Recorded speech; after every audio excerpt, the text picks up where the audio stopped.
gives me the great pleasure to present to you today Professor Milton Friedman. Thank you very much,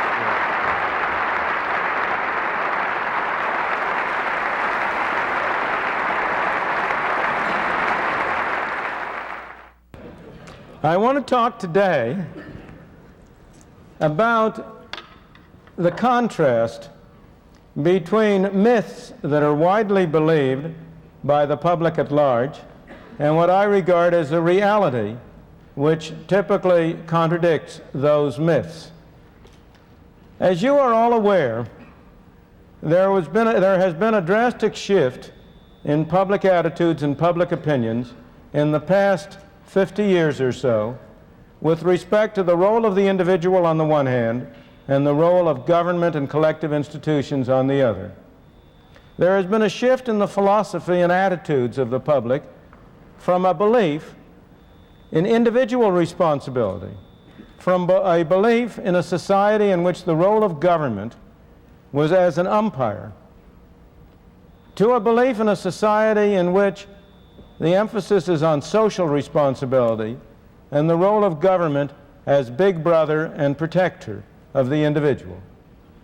As always, when such shifts arise in public opinion, they are largely produced and reinforced by the development of myths about prior experience. Someone once wrote, and I'm not sure who it was, that a myth is like an air mattress. There's nothing in it, but it's wonderfully comfortable, and deflation causes an uncomfortable jolt. Well, my purpose today is to give you that jolt. When myths get established and are adopted, they tend to be so strongly held, they tend to become so much a part of you, that when anyone comes along and differs with them and contradicts them, he risks automatically being dismissed as a crackpot. But I shall nonetheless take the risk of being dismissed as a crackpot because it seems to me so urgent that we deflate these myths, recognize what the reality is, in order to be able to provide a basis for a change in our philosophy, a reversal of the direction of our thought. In my opinion, if we do not do so, if we continue on the road we have been going, if we continue to rely more and more on government and less on the individual, we are condemned to a future of tyranny and misery. And therefore, it seems to me essential for the future of this country that we recognize these myths for what they are and adjust our thinking to a correct perception of our present and our past. I'm encouraged in this venture by another quotation, one which comes from a 19th century American humorist by the name of Josh Billings, who wrote somewhere, "It ain't what people know that causes trouble, it's what they know that ain't so." And that's what I'm going to devote this talk to trying to tell you about some things you know that ain't so. I am going to try to cover 5 myths that are part of your thinking. And if they're not part of your thinking, they will tend to become so after you take your first course in American history. The first of those myths is a robber baron myth. The myth that somehow or other in the 19th century there was an era of rugged, unrestrained individualism in which heartless monopoly capitalists exploited the poor unmercifully and ground them beneath their heels. The second myth I'm going to talk about is a Great Depression myth. The myth that the Great Depression from 1929 until the late 30s was produced by a failure of private enterprise. The third myth I want to talk about is the demand for government service myth. The myth that government has had to step in because of a failure of the private market and a great widespread demand for government services. The fourth myth I'm going to talk about was suggested by Mr. Eccles in his introduction. It's a free lunch myth. the myth that there is such a thing as a free lunch. And the final myth I want to talk about is the Robin Hood myth, the myth that somehow or other government operates by taking money from the rich and giving it to the poor. Let me start with the first of those myths, the robber baron myth. The myth that in the 19th century was a period in which the rich became richer and the poor poorer. That it was a century in which you had a conflict between Wall Street and the working man. That it was a period in which particularly the farmers of the Middle West were being ground beneath the rapacious activities of the Wall Street financiers, in which there was widespread farm distress and misery. Now, this myth had its origins in the 19th century. It produced the widespread greenback movement that you will learn about in your history books, a party which at one time reached significant size, a party devoted to the idea that all of the problems of the time could be solved if only the government would print enough of those nice pieces of paper which are colored green on the back and which are called greenbacks. It was a period that also gave rise to the free silver movement, to William Jennings Bryan, the silver-tongued orator from North Platte, if I remember rightly, from these areas, who gave his famous speech on the Cross of Gold in 1896 in Chicago at the Democratic Convention, in which he asked whether mankind shall be crucified on a cross of gold. A speech which got him the presidential nomination of the Democratic Party. And he subsequently was a nominee of the Democratic Party for several subsequent elections. Fortunately, never elected. That was a myth. What was the reality? The reality is that there is almost no period in human history which saw as rapid and widespread an increase in the well-being of the ordinary man as the 19th century. That was a period when millions of people from all over the world streamed to these shores. They came here with empty hands in the hope and the belief that they could make a better life for themselves and their children, and they succeeded. I suspect that most of the people in this room who are American residents and citizens today are descendants of the people who came to these shores in that period. I know, to take the immediate local case, the Eccles family derives from a Scotsman who came to this country in the middle of the 19th century. My parents came here in the 1890s from a part of Europe, which is today part of the Soviet Union, although at that time it was part of Hungary. And I suspect most of the people in this room have similar backgrounds. Now, do you suppose those people kept coming to these shores in order to be exploited? Do you think they came here to be ground under the heels of rapacious monopoly capitalists? Not a bit of it. A few people might have been led here under misapprehension. You conceivably could have had an initial inflow of people who thought they were going to improve their lot and ended up being worse off. But you would not have had a continuing inflow. They would not have sent back to the old country for their relatives and friends. You would not have had a flow of millions upon millions year after year. And of course they were not exploited. They were not ground under the heel. They got jobs, they spread out west, to the Middle West, to the far west, to where we are now. And they made of what was a desolate country, a country that was prosperous and green and productive, and improved their own lot. With respect to agriculture in particular, that was a period when the number of farmers increased. It was a period when the price of farmland rose.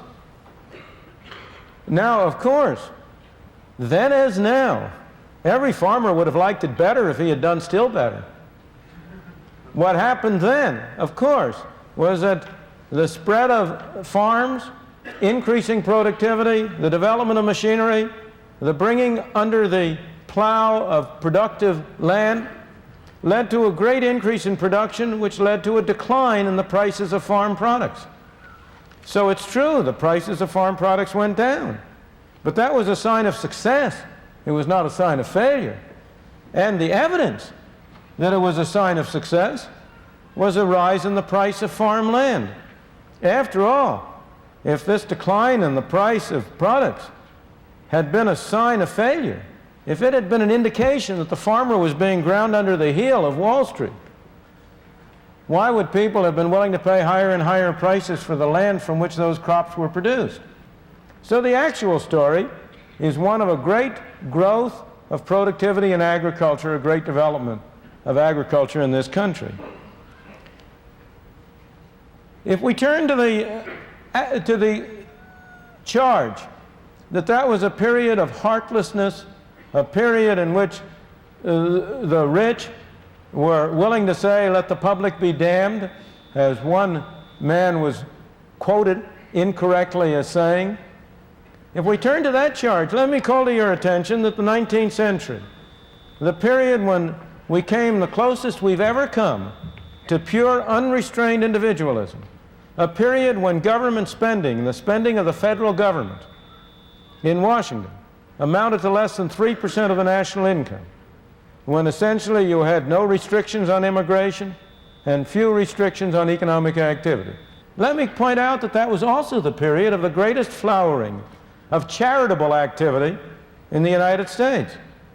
That was a period when you had the establishment of so many independent private schools and colleges around the country.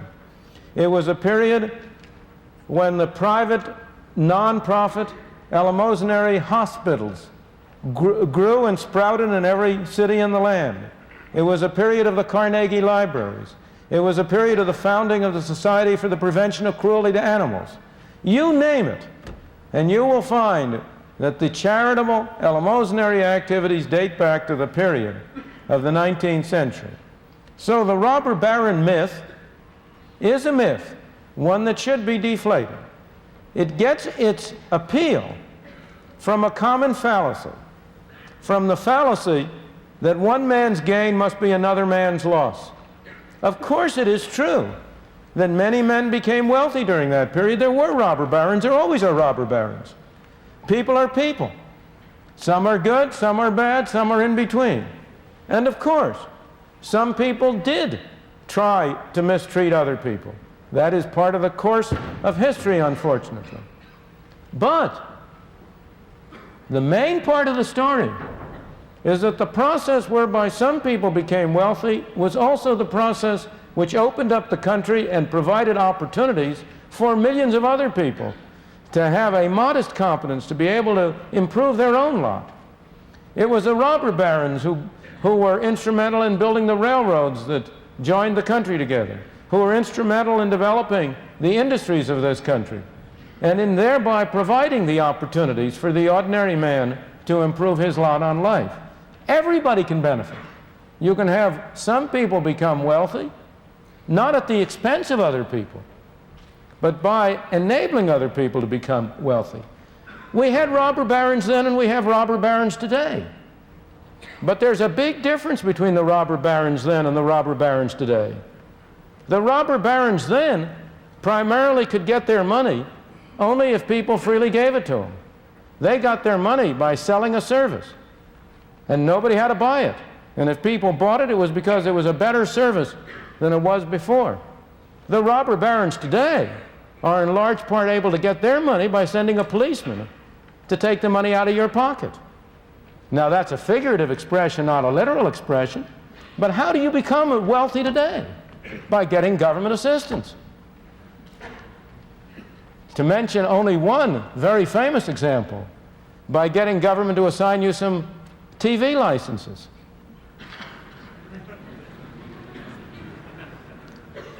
Or by getting any one of a large variety of other sources of government support. If you look at where modern wealth comes from, it almost always comes from political influence, which enables you to get benefits at the expense of the public at large. Now that is a zero-sum game. When the money is transferred from some to others through force and coercion and the taxpayer, then it need not be that the one man's benefit is also the other man's benefit. Then it can and often is that both parties that the party who gains, gains at the expense of the party who pays. So robber barons will always be with us. The crucial question is whether we have a form of economic organization in which one robber baron keeps the other robber baron in check, or whether we have a form of economic and political organization in which one robber baron can help the other robber baron at the expense of the public. I want to turn to the second of these myths, the Great Depression myth. There is hardly any view that is more widespread than the view that somehow or other the Great Depression was produced by a failure of private business.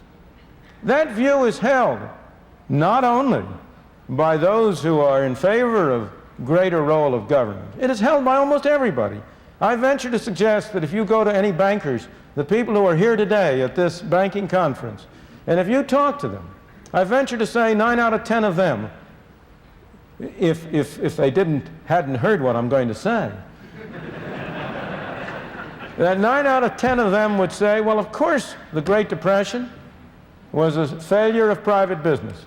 It was due to an overextension, over-speculation in the 1920s, or it was due to an excessive concentration of wealth in the hands of the wealthy at the expense of the poor in the 1920s, or it was due to speculative investment abroad, or whatnot. But it was a failure of private business, and government had to step in order to rescue private business from its own failure. Nothing could be farther from the truth. The Great Depression was produced, in my opinion, and I may say this is not a random opinion. I will be glad to refer you to a several hundred-page book in which it is documented. I won't tell you who the author is. Mr. Eccles did that. It was produced, the Great Depression was produced by a failure of government, by a failure of monetary policy. It was produced by a failure of the Federal Reserve System to act in accordance with the intentions of those who established it. It was produced by a failure of the Federal Reserve System despite the presence of knowledge on the part of many of the people in the system about the right course of action. It's interesting to speculate for a moment about why this myth is so widespread. The answer is really very simple in this case. Private enterprise has no press agents. The free market has no press agents. The government has a great many press agents. The Federal Reserve has a great many press agents. And the Federal Reserve, of course, would never admit, never proclaim that it produced the Great Depression. On the contrary. And again, I don't mean to be criticizing individuals. We're talking about the way institutions operate. You and I are the same as all the rest of us. We're all the same. The hardest thing in the world is for anybody to admit that he made a mistake. If any one of us makes a mistake, we can always find somebody else to blame. And if you read, as I have for my sins had to read, the annual reports of the Federal Reserve System over a 50-year period, there's only one element of humor that lightens that task, and that is the cyclical fluctuation in the powers of the Federal Reserve. In a good year, when things are good, when the economy is booming, you will read that the Federal Reserve, by its wise policy, by its efficacious management of money, has produced this fine situation. However, let things get bad, and all of a sudden the tone of the annual report is different. Then you discover that despite the best efforts of the Federal Reserve, outside forces combine to produce difficulties.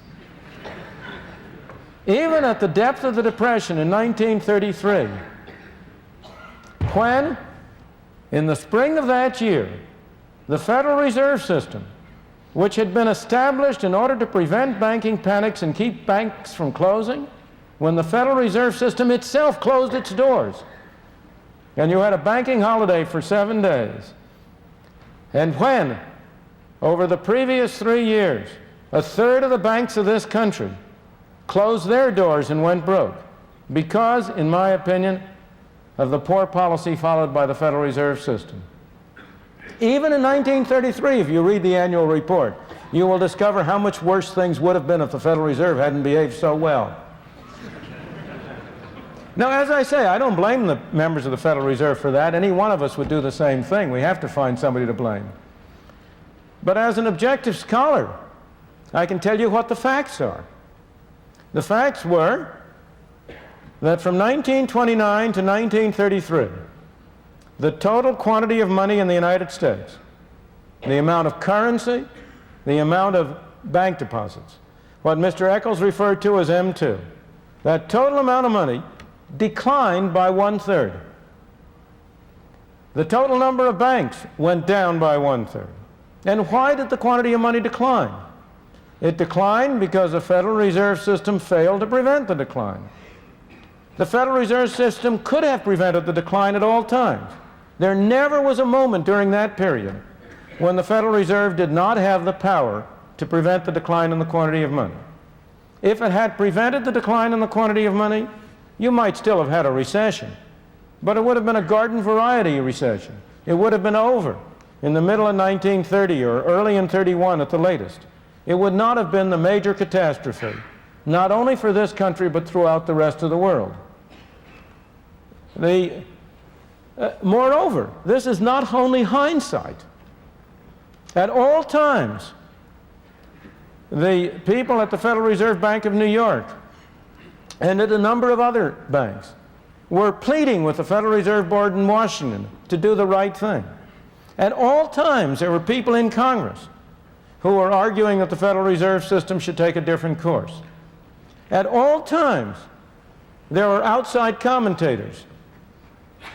One of the Canadian banks was particularly prescient, but there were other commentators who were pointing out the disastrous effects on the American economy of the restrictive policies that the Federal Reserve System was following, and which was permitting and facilitating a whole series of bank runs.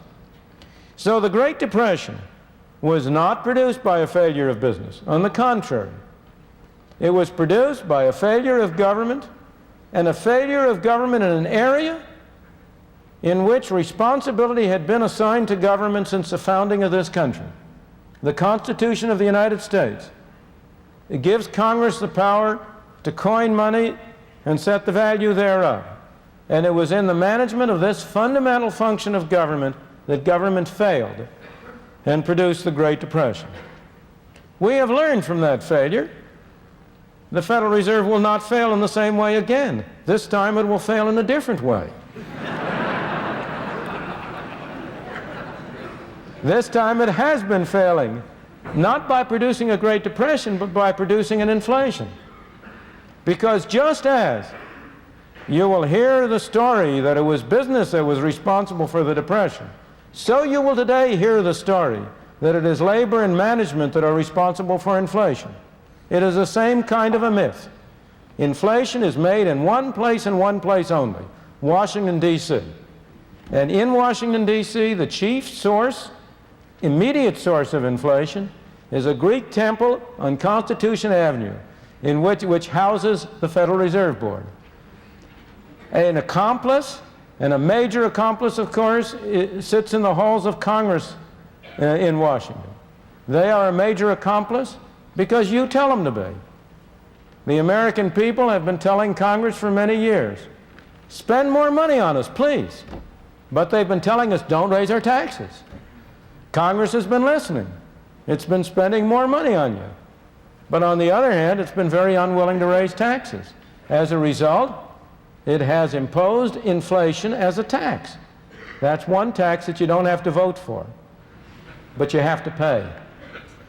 Let me turn to the third of the myths I want to cover. This is a myth closely related to the Great Depression myth.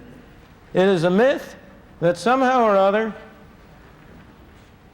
the private market has failed to provide certain important services. And the government has had to step in response to an overwhelming public demand in order to provide those services.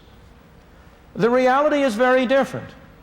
The reality is that if you look at every program that the government has adopted in the direction of extending its scope, it took an enormous propaganda campaign by special propaganda groups to get those measures passed. There was no underlying public demand for those measures.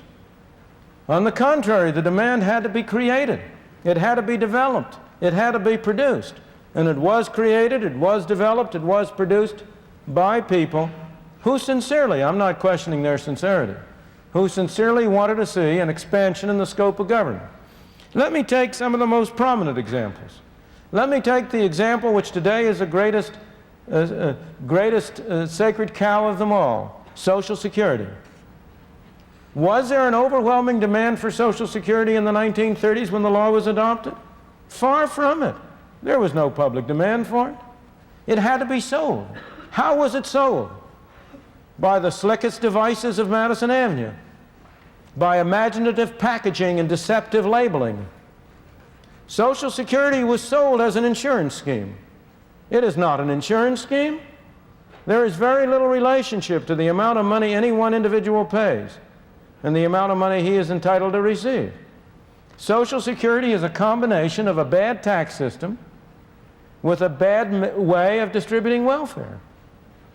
It's got two components, and I have never known anybody, whatever his political or other persuasion, who would defend either component separately.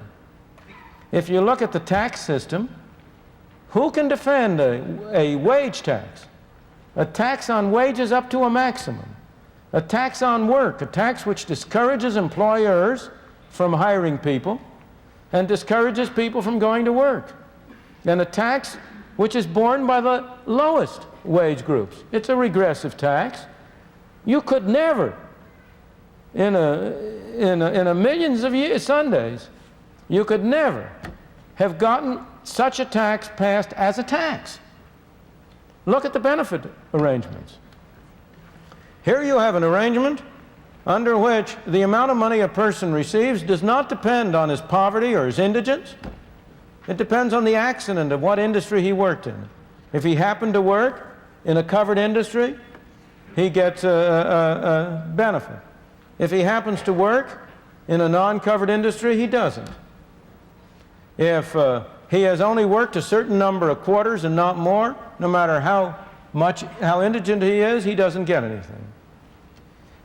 If he's 65 and he decides to continue to work, earning more than a modest amount per year, not only doesn't he get a benefit, but to add insult to injury, he has to pay taxes on the wages he is receiving in order to finance the benefit he is not receiving.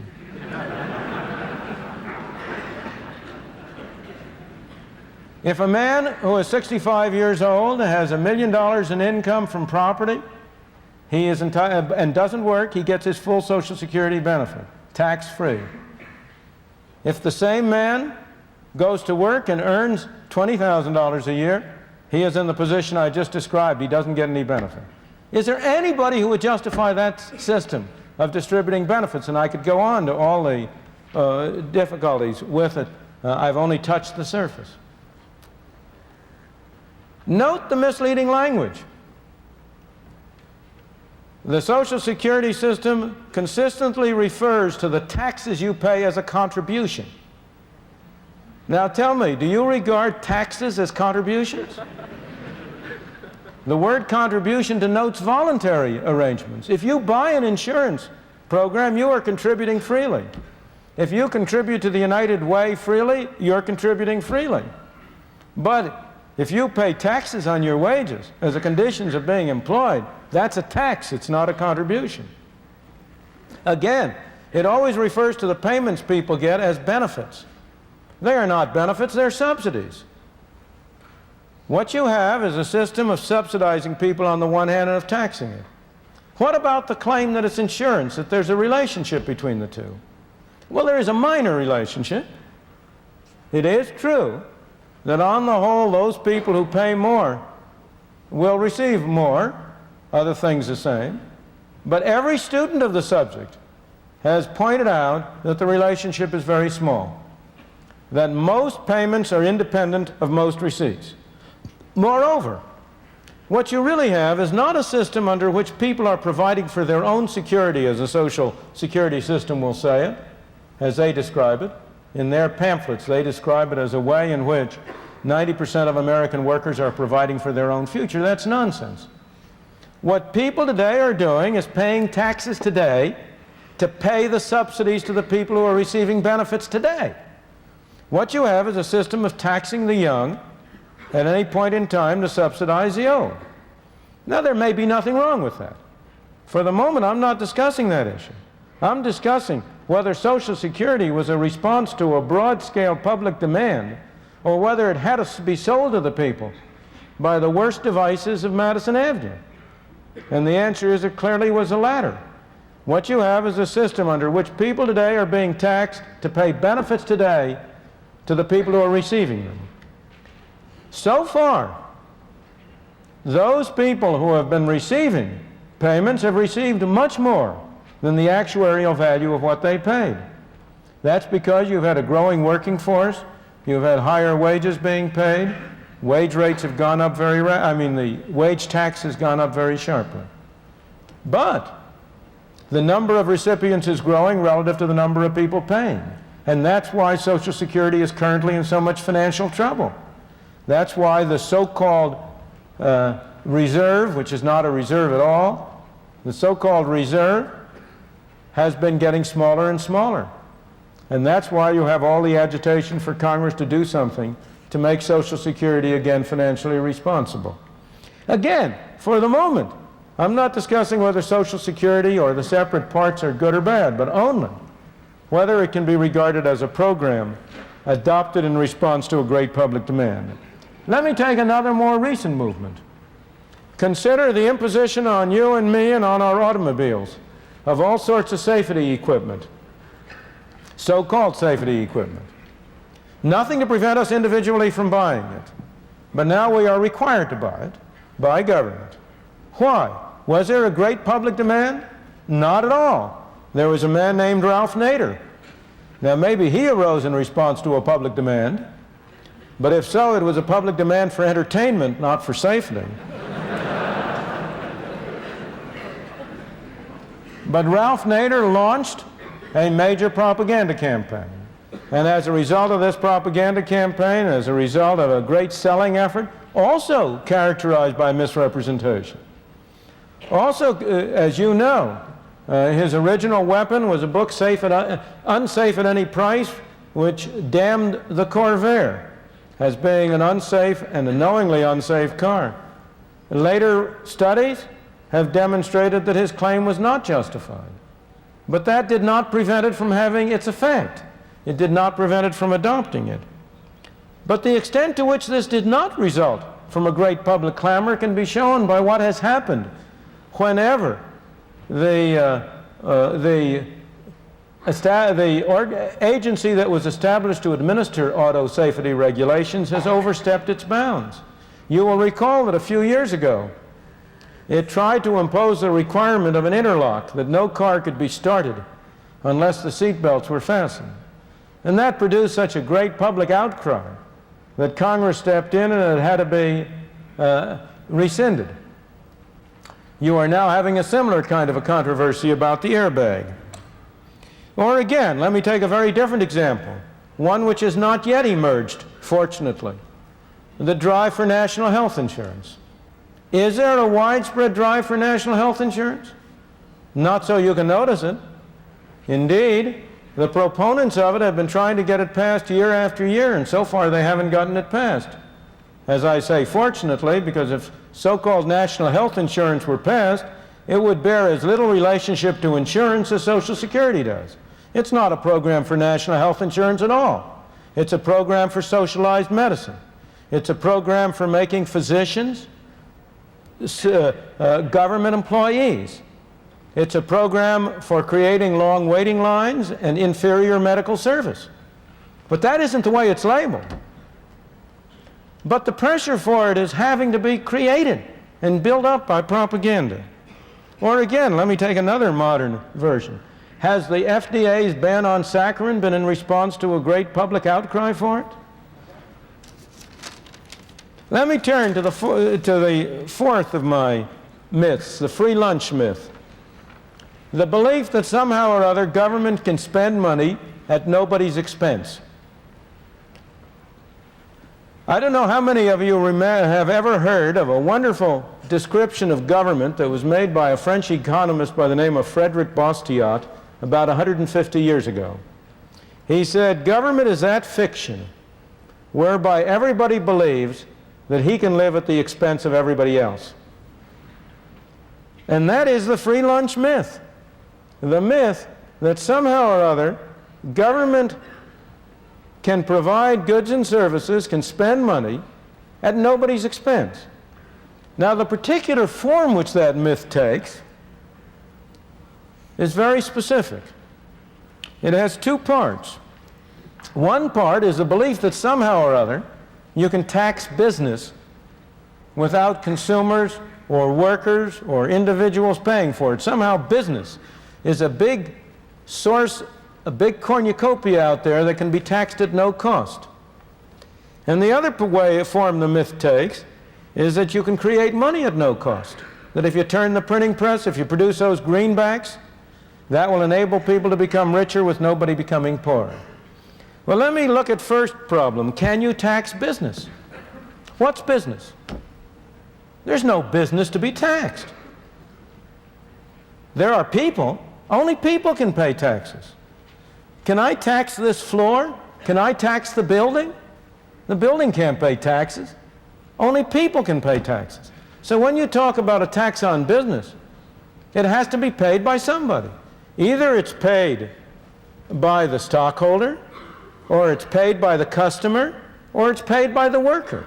There's no other way it can come from. There's no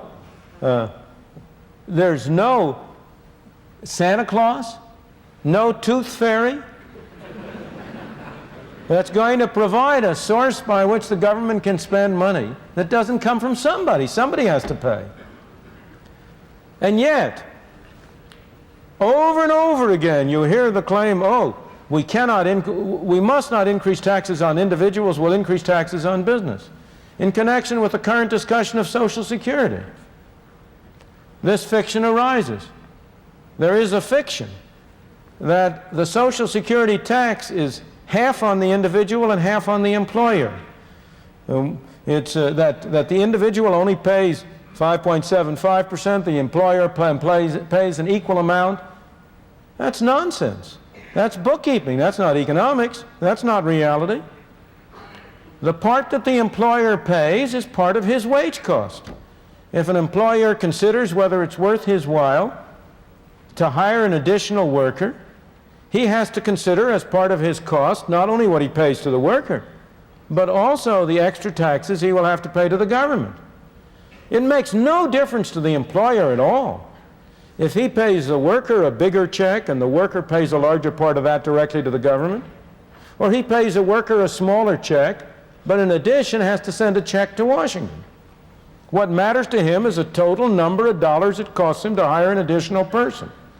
So the fact is, the logic is, the reason is, that the so-called tax on the employer is paid by the employee.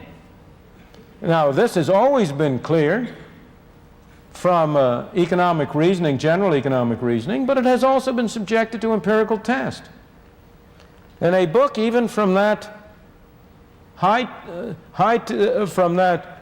temple of belief in greater and bigger government, the Brookings Institution in Washington, published a couple of years ago, demonstrated empirically that the tax on the employer was really paid by the employee, that it was shifted to the employee, and it can't be any other way, as you will see if you think about it. So business doesn't pay that tax.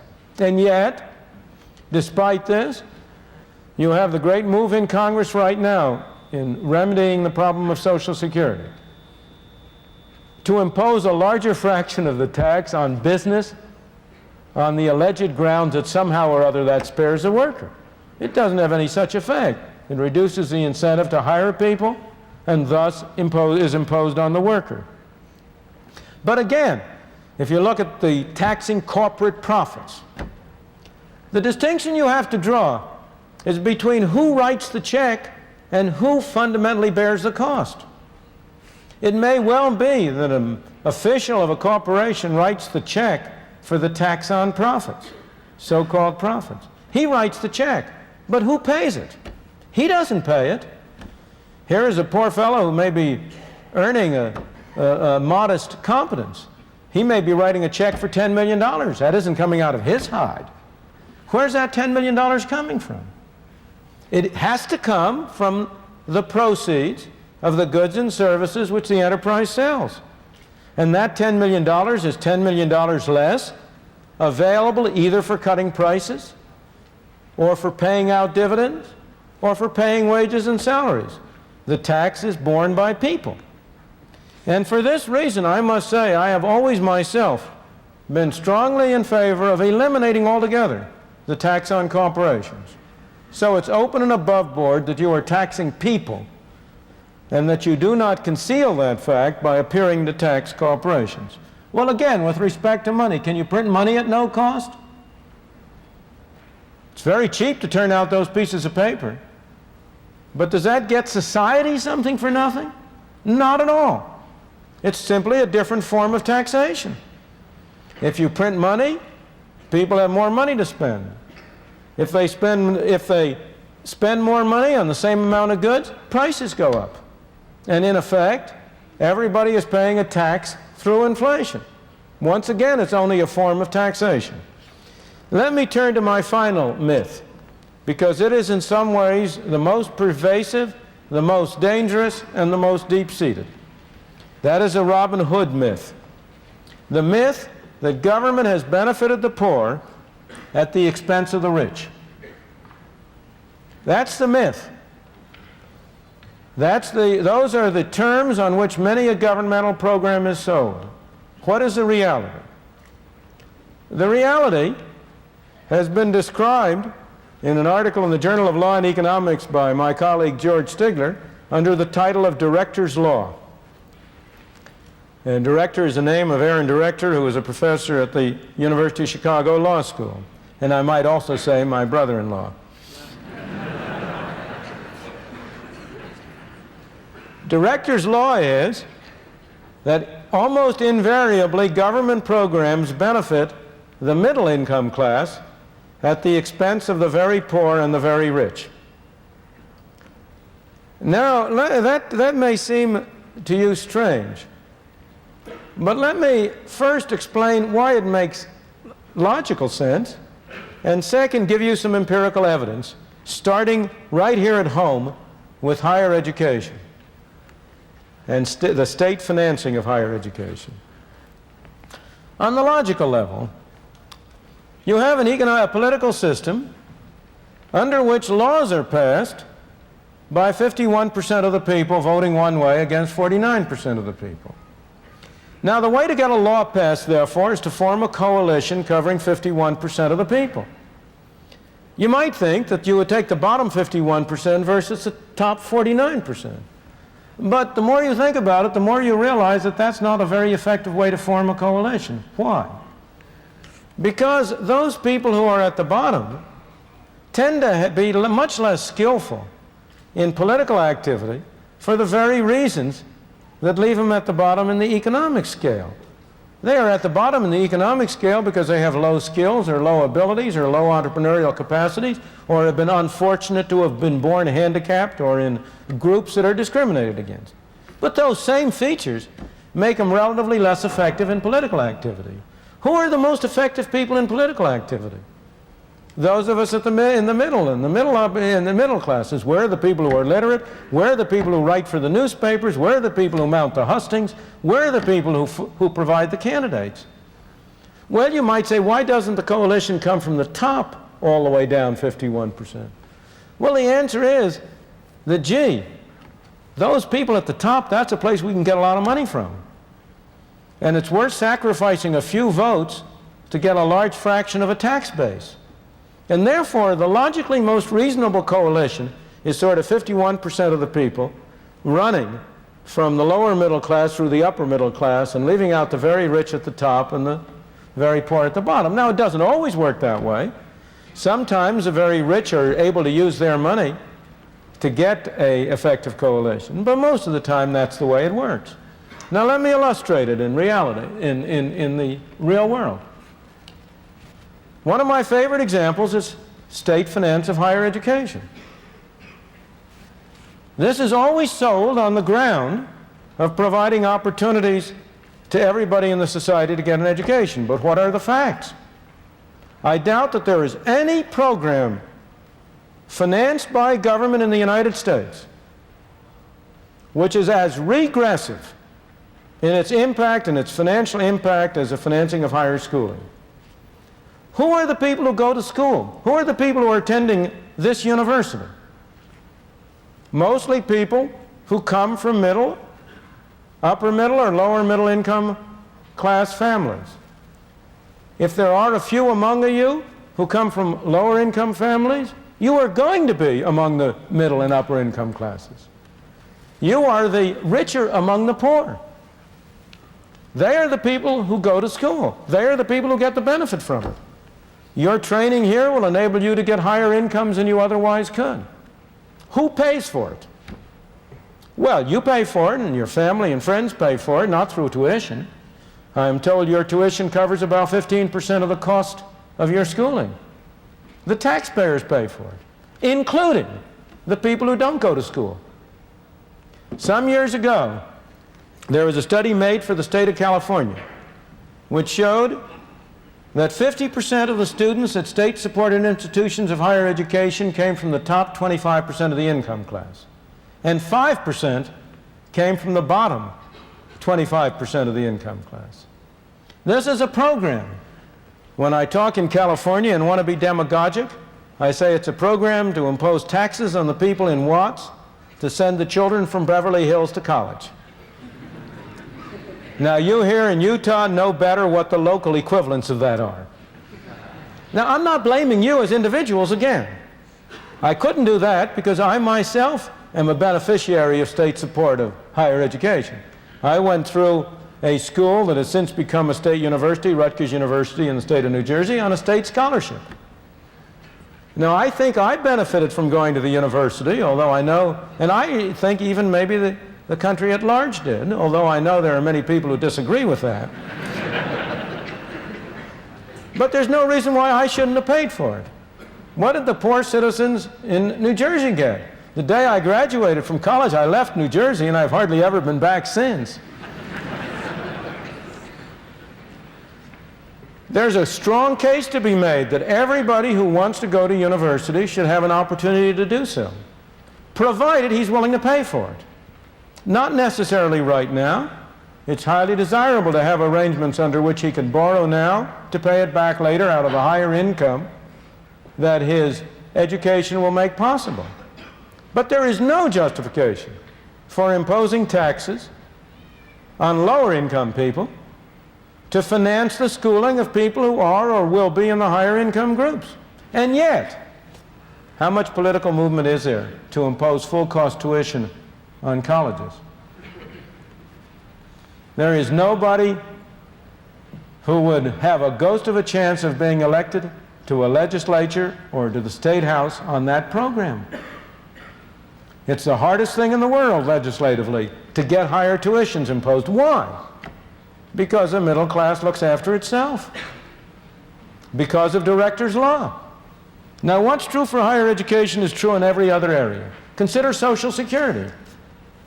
Now, Social Security is also sold as a program to benefit the poor. What are the facts? Social Security is a program which imposes unduly heavy taxes on the lower income groups in the society to provide higher benefits to upper income groups in the society. How does it work? It's not because of the regressive nature of the wage tax. It's not because of the structure of benefits. It's because of a very simple phenomenon. At what age do younger men from the lower classes go to work? 16, 17, 18, 19. That's when they start to pay Social Security taxes. At what age are you people going to go to work and start paying Social Security taxes? Some of you may, in part-time jobs, have been doing so. But you will be a full-time Social Security payers only when you reach your middle 20s. So they will pay taxes for more years than you will pay taxes. Next, Which one is going to receive benefits for longer? Every demographic study has shown that the average expected length of life of middle and upper income classes is longer than the average length of life of people from the lower income classes. So those poor suckers are going to pay taxes for more years and receive payments for fewer years than you and I will. Now, some of us, by virtue of continuing to work between 65 and 72, will not be in that favored class. But already, the fraction of people who work between 65 and 72 has been cut to a small part of what it used to be because of the incentive offered by Social Security. And overall, there is little doubt, therefore, that Social Security is a program which transfers income from low-income classes to high-income classes. Same thing is true of almost every other social program you can mention. I have often challenged people to find a single governmental program in which the people who pay taxes have higher incomes than those who get the benefits. I know only one, and that's direct relief, public assistance, the aid to families of dependent children. It's not a good program, it's a terrible program, it's a welfare mess. But so far as I can find out, it's the only program that demonstrably transfers income from higher income classes to lower income classes. And that's why it's such an unpopular program. Director's law shows up in the unpopularity of the welfare mess as well as in the popularity of Social Security, housing programs, and the like. I could go down a great many others, but time will not permit. I come to my conclusion that if we are going to look forward to the future, to an end of this reduction in our freedom and the growth in centralized government, I think we must begin to dismantle these myths, which are so widely accepted by people, which have become an unthinking part of their philosophy and of their beliefs. And I hope that in the course of this hour, I have deflated your air mattress and given you an uncomfortable jolt. Thank you.